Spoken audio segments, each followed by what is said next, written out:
आमच्या नाथन सरांच्या मॅडमना बोलवलं होतं मेहंदी काढायला, कारण दुसऱ्या दिवशी सकाळी गावाला जायचा प्लॅन होता. आणि खूप कमी वेळात त्यांनी किती मस्त मेहंदी काढली आहे बघा. आमचे सर तर ऑफिसच्याच ड्रेसवर आले होते त्यांना घेऊन. अगदी रिझनेबल रेट आणि अतिशय सुंदर नक्षीकाम आहे. जर तुम्हाला पण मेहंदी काढायची असेल तर नक्की ऑर्डर द्या. सकाळी लवकर उठलो आणि निघालो साताऱ्याला.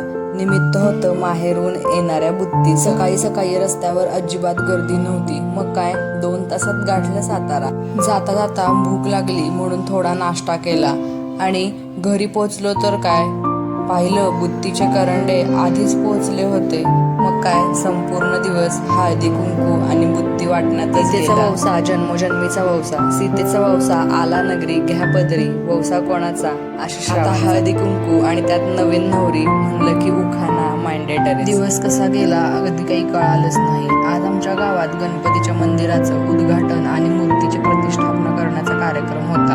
नियोजन तसं 1 नंबर होतं. मग आम्ही पण दारामध्ये आलेल्या गणपती बाप्पांचं दर्शन घेतलं, ओवाळलं. दुसऱ्या दिवशी गावामध्ये महाप्रसाद होता, त्याचा शिदा दिला.